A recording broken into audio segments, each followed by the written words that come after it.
BB ఉత్సవం. So, block buster ఉత్సవం అంటూ grand reunion of 'Bigg Boss' season 7. So, housemates అందరూ కలిసి టాస్క్‌లతో తెగ సందడి చేశారు.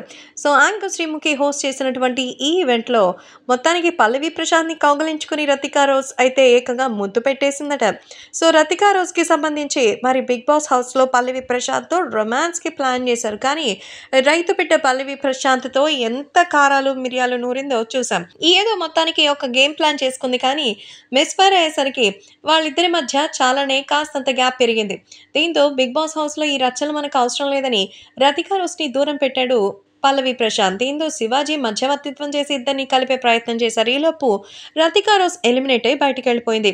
అందుకే 'బిగ్ బాస్' హౌస్‌లో జరిగింది ఒక మిస్‌అండర్‌స్టాండింగ్ అని, అవి మనసులో పెట్టుకోకుండా ఉండాలని మరి రతికా రోస్ అయితే ఈ బీబీ ఉత్సవంలో మరి ఆయనకి సారీ చెప్పి హగ్ ఇచ్చి ఓ ముద్దు పెట్టింది. వాళ్ళిద్దరి మధ్య ఒక రొమాంటిక్ స్టేజ్ ఉందని, ఖచ్చితంగా వాళ్ళిద్దరూ ఓ పెయిర్‌గా ఉంటారని చాలామంది అంటున్నారు. నిజంగా రతికా రోస్‌కి, పల్లవి ప్రశాంత్‌కి మధ్య సంథింగ్ అంటూ 'బిగ్ బాస్' హౌస్‌లోనే లవ్ స్టోరీ మొదలెట్టాలని చూశారు. కానీ ఈసారి 'బిగ్ బాస్' హౌస్‌లో అలాంటిదేదీ లేకుండా కట్ చేస్తే బయటకొచ్చిన తర్వాత యావర్ అలాగే నాయిని, పావని జంటగా కొన్ని సాంగ్స్ అయితే ప్రైవేట్ ఆల్బమ్స్ చేస్తున్నారు. అంటే ఎవరు రియాలిటీ కపుల్, ఎవరు రియల్ కపుల్ అనేది తెలీదు గానీ శ్రీముఖి మాత్రం ఈ బీబీ ఉత్సవాన్ని చాలా గ్రాండ్‌గా సెలబ్రేట్ చేశారు. సో, ఇందులో ప్రశాంత్ అండ్ రతిక ఇంకా ఎంత దూరం వెళ్లారో తెలియాలంటే ఈ ఎపిసోడ్ టెలికాస్ట్ అయితే మాత్రం అప్పుడు తెలుస్తుంది. అప్పటిదాకా వీళ్ళిద్దరి మధ్య ఉన్న రూమర్ అఫీషియలా? అనఫీషియలా? అంటే ప్రస్తుతానికైతే అనఫీషియల్ అనుకోవచ్చు.